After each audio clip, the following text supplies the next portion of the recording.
Balthar chuckled, pleased to hear what he already suspected. His work was splendid. The regal bird stared down the length of the blade, wings spread for the quillin. The grip was soft to the touch. The fine leather creaked pleasurably against my palm as I squeezed tight. These were indeed works of mastery. Balthar, sir, these are amazing, I complimented as I offered the blade back to his charge. Why, thank you kindly. It's always good to see my work appreciated. They are going to love these. He smiled wide as he marveled once more at the blade before setting it to rest with the others. The pins you need are in the box atop the bench here, he said as he moved back toward the workbench opposite. Take what you need. Not sure there are quite a dozen there. Leave the box on the bench. It'll be my reminder to make more. Now, I'm going to get back to working on this last little project before I call it a day. The festival is nearly upon us. He placed his colored glass goggles back on his face and reached back into the forge, taking hold of a glowing metal bar with a set of iron tongs. He positioned the bar into place, grabbed hold of his mallet and set to work. Once more, torrents of sparks shot through the air, cooking it with each pounding swing of the mallet. I retrieved the leather satchel and filled it with dark metal pins like the one my father had sent. The pouch was heavy, and I heaved as I lifted it from the bench. Balthar continued to hammer as I waved my farewell, nodding in affirmation. See you tonight! With the boom of the hammer, I fitted the pins over my shoulder and stepped out from the heat of Balthar's workshop just in time to meet Nisha, Balthar's oldest daughter. Hello, Kael, she greeted. I hear my sister is in a bit of a spoiled mood. Wouldn't know anything about that, would you? She shifted her weight with a bounce, adjusting her grip on the child on her hip. The wildling that clung to the soft gray rabbit furs snug around Nisha's full breast was Nico, her youngest. She shyly peeked at me with watery eyes that suggested she had been sobbing moments before. I responded, unsure what to say and eager to move on with my objective. Father said to be quick. I went to casually make my way around her, but politely stopped when she continued. Hold on, Kael. She's upset, but she'll be all right. If you're looking to cheer her up, she really likes the lilies that grow near the spring north of the pass. They grow big and red. Surely you know the ones, she asked, shuffling the weight of the child across to her other hip. Might do to pick up a few to go with an apology, she suggested warmly. Yes, ma'am. Thank you.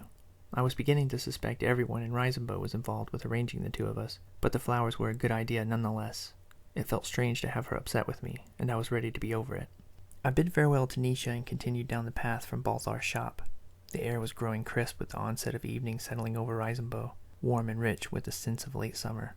A cool damp still lingered from the rains the day before.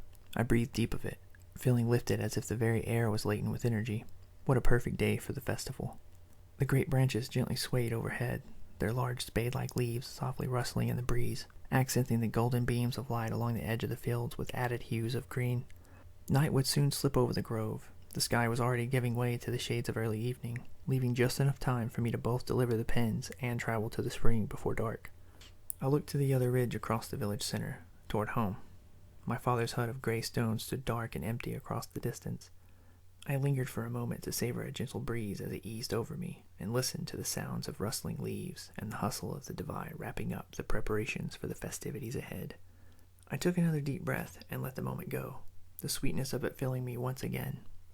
I secured my package and dashed toward my goal, racing past warm faces and a few chalky textured homes of cut stone. The green of the leaves above was radiant in the light of the waning sun, soon to disappear far beyond the giant trees of the elder forest. I ran through the open field, feeling weightless as I made my way down to the river. In no time I arrived back at the work site near the mill, where my father and the others stood chatting. The new parts were arranged and ready to be fitted with the pins I brought. I handed them to my father as I caught my breath. Whoa now, lad. No need to tire yourself out before your big night, my father teased. The last thing you want to do is spend such a nice day working. Bwah! His spirits seemed unusually good for this time of year. He turned to hand over the pins to the others, who set to work fitting the new pieces around the center of the wheel, hammering away with crude mallets. Thanks, my boy. We will have this finished up just in time for the party. If we can manage to get the damn thing back on the axle well enough. His tone made this sound like it was to be the real chore at hand. I was hoping to dip out before he asked for my help in lifting the massive thing. No request came, however. Instead, my father placed a hand on my shoulder. Go get yourself ready for tonight. Your cousin Tori made plenty of paint this season, all manner of colors. Stop by if you like. You and Corey can ready yourselves for the festival in style. That's if the wildlings haven't made a mess of it all by now. They have 4 now, bless her heart. He looked over toward Prav, the proud father. He had overheard, smiling wide as he called out, Aye, 4 lovely little angels they are.